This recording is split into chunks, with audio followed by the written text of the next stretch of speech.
There is something quietly unsettling about the way addiction makes its way into our lives. It rarely announces itself with a loud crash. Instead, it slides in silently, until one day you realize it has settled deep inside you. At first, you don't even recognize it. It isn't always a syringe or a bottle of alcohol. Sometimes it's just the 10th scroll on your phone within a single minute. Sometimes it's waiting for someone's message just to feel steady again. Sometimes it's the promise of just one more episode, then another, until hours disappear. It feels harmless until the moment it doesn't. And then the frightening truth hits. You're not chasing a high anymore. You're running from a low. But the darkest part is that most of us can't even identify where that low is born. If you were to ask Swiss psychologist Carl Jung how to deal with addiction, his answer might shock you. He wouldn't begin with detox or focus on the habit itself. He would ask about your soul. Jung believed addiction was not the root problem. It was only a symptom. We live in an age that starves us of meaning while flooding us with stimulation. Our brains are endlessly searching for ways to feel better, but we get caught in cycles we can't escape. Dopamine, the chemical that drives motivation and reward, becomes depleted. And it's not only because of what we do, it's also because of what we fail to understand about ourselves. Jung described this state as disconnection from the self. Not your job title, not your ego, but the deepest version of you. The one tied to meaning, creativity, and purpose. From Jung's view, addiction is a thirst of the spirit, a cry from the unconscious, not just seeking comfort, but demanding wholeness. As he once wrote, every form of addiction is bad, whether it be alcohol, morphine, or even idealism. What mattered to him was not the substance itself, but the emptiness behind it. And before we go deeper into these hidden truths, take a second, subscribe to SYC Soul, like this video, hit the notification bell so you don't miss the coming insights, and share this with someone who might need it. This is where most modern strategies for addiction fall short. They try to eliminate the visible habit while ignoring the human being behind it. It's like repairing a leaking pipe, but never addressing the cracked foundation beneath the house. Jung believed true recovery could never come from surface-level fixes. It only begins when we are courageous enough to look inward at the shadowed corners of ourselves that we've hidden away. These are the pieces we've judged, the emotions we feared, the parts of us silently begging for recognition rather than suppression. If that feels frightening, know this: you are not alone in that feeling. And Jung insisted the shadow was not evil. It is energy we have locked away. Ironically, it is also where healing hides. The remarkable thing is that Jung didn't stop at diagnosing the wound. He offered us a map, a psychological and spiritual toolkit to bring back what has been lost. Tools that can explain why dopamine feels absent in our lives and how to live in ways that restore it naturally. Not by chasing more pleasure, but by reconnecting with purpose. And those tools? They aren't abstract ideas. They are practical. They are spiritual. Some can even be started today. That is why it's worth staying with me until the end of this journey. Because what you'll uncover here isn't only about how to treat addiction. It's about finally discovering the part of you that has been crying out through the addiction itself. Imagine this for a moment. What if addiction wasn't your enemy, but a messenger? What if the very struggle you've been fighting with is holding the key to your return to wholeness? This shift in perspective changes everything. Because if addiction is only the symptom, then what lies underneath it? That's where the story of dopamine begins. Not as a trendy scientific word, but as a messenger of life itself. Dopamine is not just the chemical of feeling good. It is the spark of motivation, the anticipation of reward, the little engine that makes you reach for more and reminds you that you are alive. Think about it: the ping of a message, the first bite of dessert, a comforting text that says, "Thinking of you." All of these moments carry dopamine's signature. And when dopamine runs low, the world begins to lose its color. Life feels flat, uninspired, and heavy. And that is the exact point when cravings take control. But here's what many people don't realize. Dopamine depletion rarely starts with the obvious things like Netflix binges, fast food, or endless scrolling. It usually begins much earlier, buried in our emotional history. It begins in moments when authenticity came at a cost. Perhaps you are expected to always be the good child, or the strong one, or the fixer who carried everyone else's weight. To survive, you learn to push your own needs aside. And in that sacrifice, you quietly disconnected from your true self. Carl Jung described this process as psychic splitting. It happens when we bury the aspects of ourselves that weren't welcomed and instead construct a mask to present to the world. On the outside, the mask seems strong, but inside, vital parts of us have been silenced. What does the brain do when faced with that kind of chronic disconnection? It searches for relief. For some, that relief is found in a bottle. For others, it's sought in a partner, a screen, or even an endless series of distractions. But in truth, it has never been about the object of addiction. It is about the feeling people are desperately trying to recreate, a spark of meaning, the assurance of being enough, even if it lasts only for a fleeting moment. This is how the cycle begins. It is not just an addiction, it becomes a loop. Inner emptiness leads to a dopamine crash. The crash pushes toward escape behaviors. Escape breeds shame. Shame deepens the emptiness. And the cycle starts all over again. Carl Jung understood that breaking this loop is not a matter of willpower. Willpower is like trying to hold back a flood with your bare hands. True healing, he believed, requires something deeper: integration. He once wrote, "We do not become enlightened by imagining figures of light, but by making the darkness conscious." That means instead of avoiding the part of you that's hurting, you turn toward it. Instead of running from the pain, you ask, what wound is this addiction trying to numb? And what part of myself have I abandoned to survive? This is the point where Jung's approach stands in sharp contrast to many traditional models of recovery. He wasn't simply interested in seeing someone sober. He wanted to see them whole. Wholeness, for Jung, begins with awareness recognizing patterns not as proof of weakness, but as signals. Each repeated behavior, each craving, each dream even, could be understood as a message from the unconscious. Like smoke rising from a fire, these signs guide us toward the places we need to heal. That is why Jung valued dreams, symbols, and archetypes so deeply. To him, they were not random images. They were sacred messages from the forgotten parts of our psyche. The child we once were, the rebel we buried, the wounded one we ignored, the healer within us, each of these still lives inside, waiting to be acknowledged.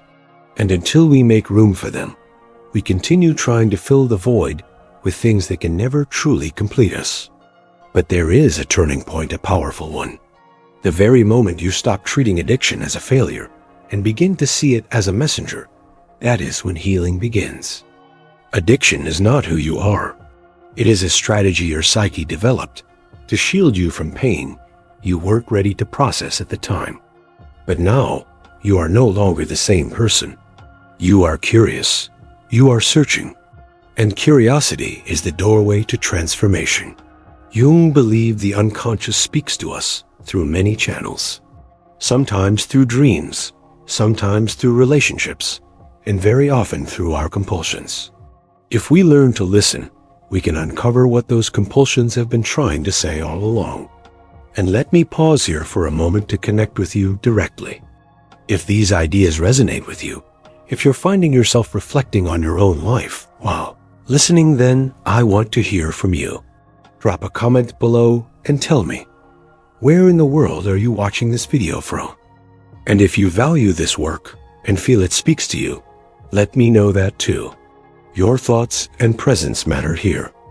When Jung spoke of addiction, he often connected it to the concept of the spiritual problem, not in a religious sense, but in the sense of a human being losing contact with their soul, the inner compass that gives life, depth, and meaning. Without that connection, existence begins to feel empty, and in that emptiness, the hunger for stimulation grows. Dopamine becomes the quick fix, but it is never the cure. You might have noticed this in your own life. No matter how satisfying something seems in the moment, it fades faster than expected. The craving returns stronger, and the cycle repeats. Jung would say this happens because we are trying to replace spiritual nourishment with external stimulation. It never lasts. It never can. This is why he emphasized the importance of inner work, what he called individuation. It is the lifelong journey of becoming whole, of reclaiming the pieces of ourselves we once rejected or ignored. And here lies the paradox. The very pain we've been avoiding through addiction is often the same pain that contains the seed of our healing. Think of it like this. A wound in the body creates scar tissue. That scar, though painful, is also proof of the body's attempt to heal itself. The psyche works in a similar way. The symptom of addiction is not proof of failure. It's proof that the psyche is still fighting for balance. Addiction may look destructive on the surface, but beneath it, the soul is crying for attention. So how do we begin to answer that call? Jung's work suggests we must confront what we've denied. We must sit with uncomfortable emotions rather than running from them. We must uncover what our shadow holds, not to shame it, but to reintegrate it into our wholeness. And as we explore this together, let me pause here to remind you, if this journey speaks to you, don't miss what comes next. Subscribe to my channel SYC Soul, like this video, and tap the notification bell so you never miss upcoming insights. Share this video with someone who may need it, because spreading knowledge can be a gift in itself. The path we're walking is not about quick fixes. It is about real transformation, and that means going deeper into the very roots of addiction, the roots Jung was so determined to uncover. Jung often said that what we resist will persist. The more we fight against an unwanted part of ourselves, the stronger its grip becomes. This truth is especially visible in addiction. When someone tries to simply suppress the urge, it grows louder, like a child screaming to be heard. But when we turn toward that urge with curiosity, asking what it really wants to express, the relationship begins to change. He believed that within every compulsion lies a hidden story. That story may come from early childhood wounds, unprocessed grief, or the times we were forced to abandon authenticity just to feel safe or loved. Over time, those suppressed truths create a void. The psyche, desperate to fill it, seeks out substitutes, substances, behaviors, or relationships that temporarily soothe the ache.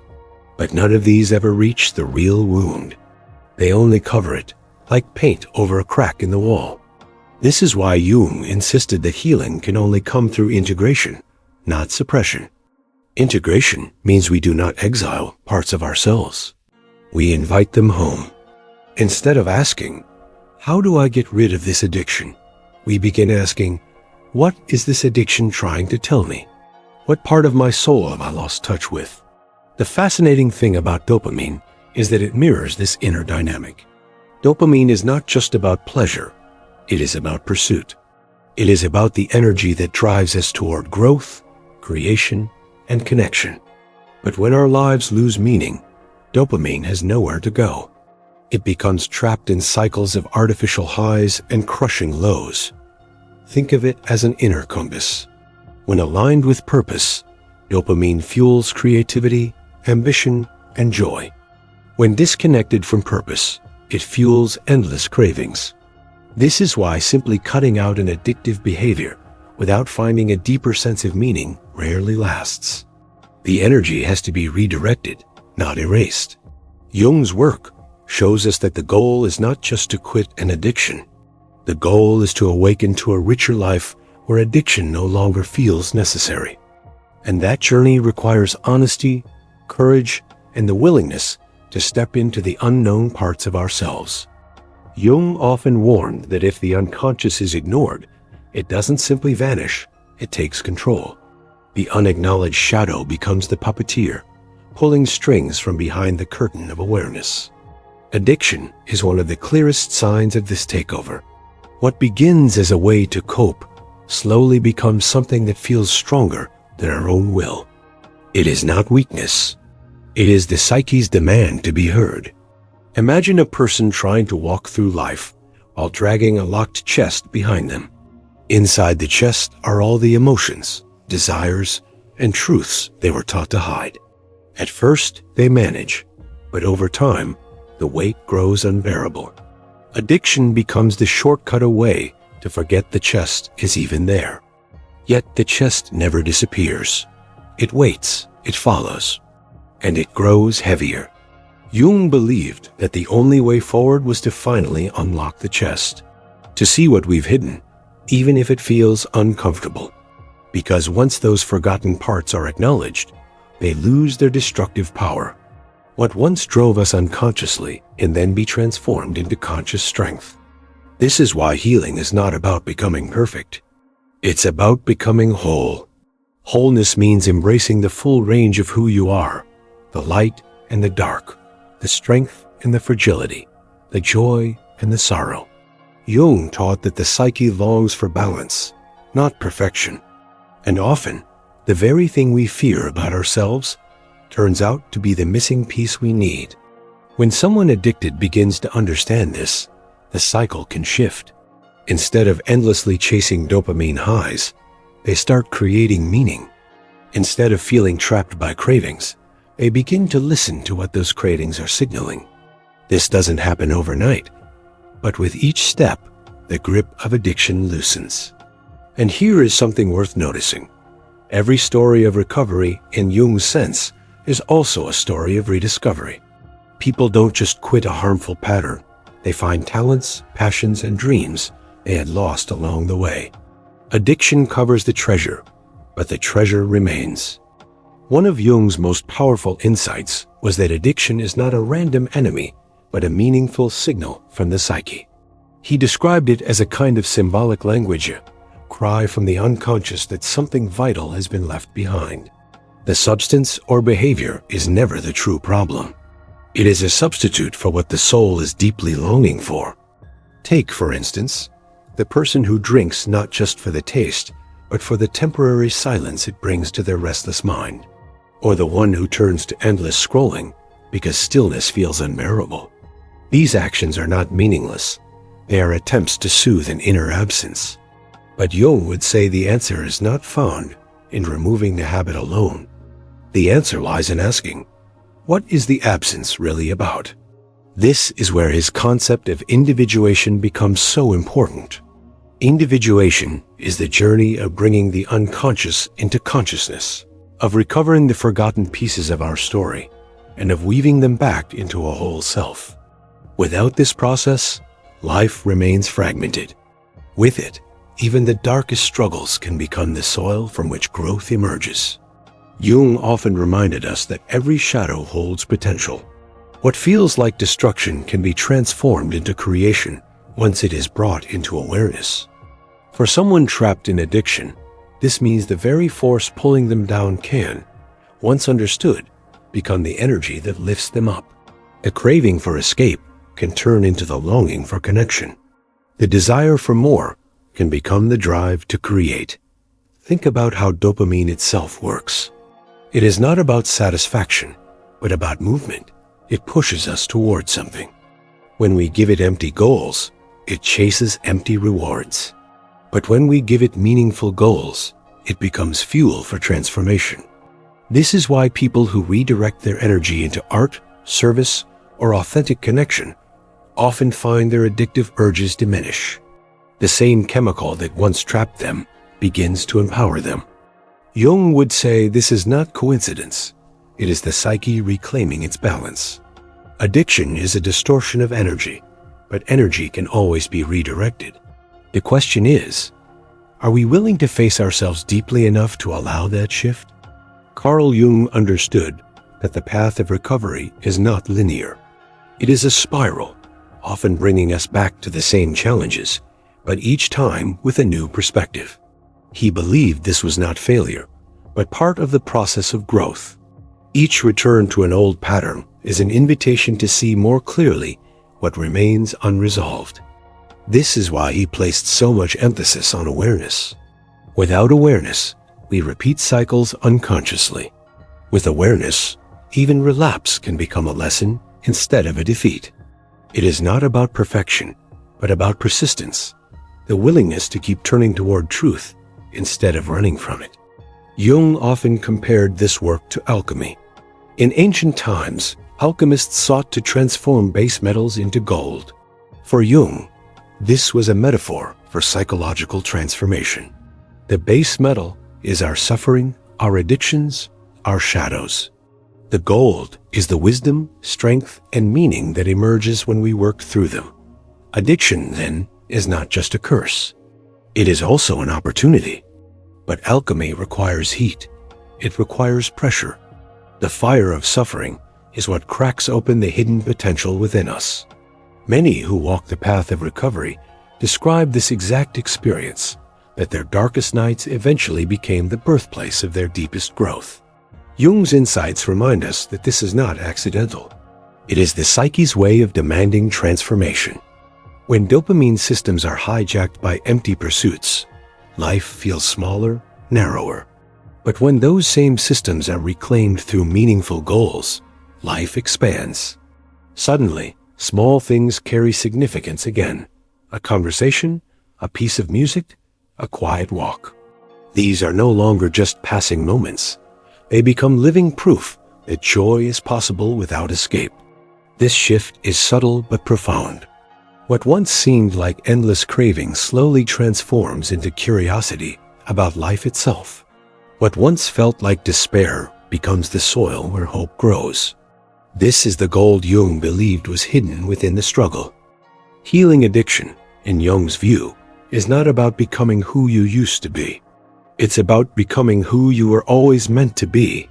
The version of you that doesn't need to numb, doesn't need to escape, because life itself feels meaningful enough to stay present for.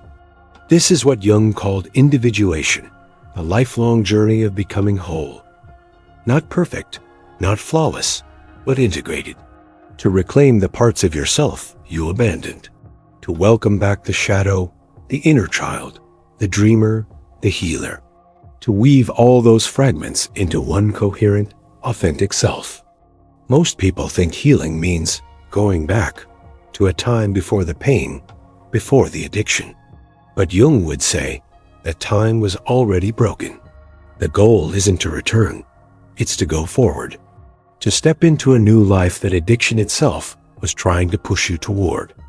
The craving was never really for the substance. It was for yourself. And here's the paradox. The very thing that once felt like your greatest weakness becomes the doorway to your greatest strength. Because when you stop seeing addiction as a flaw and start seeing it as a message, everything changes. It stops being the end of your story and becomes the beginning. So if you've been waiting for a sign, this is it. This is your invitation to come home to yourself. To stop fighting against the emptiness and start listening to what it's asking you to reclaim. You are not broken. You are becoming. And if this journey resonated with you, even in a whisper, I want you to take a moment right now and write in the comments, I'm coming home. Not for me, but for yourself. To make a declaration to your own soul that the return has already begun. If you haven't already, subscribe to Fractal Wisdom, because here we go beyond the surface. Every video is another step deeper into psychology, spirituality, and the hidden layers of life that most people never touch. And one last thing, if you know someone who might be struggling, share this video with them. You never know whose life could shift just from hearing these words at the right time. Your real self is waiting, and the moment you choose to listen, the healing begins.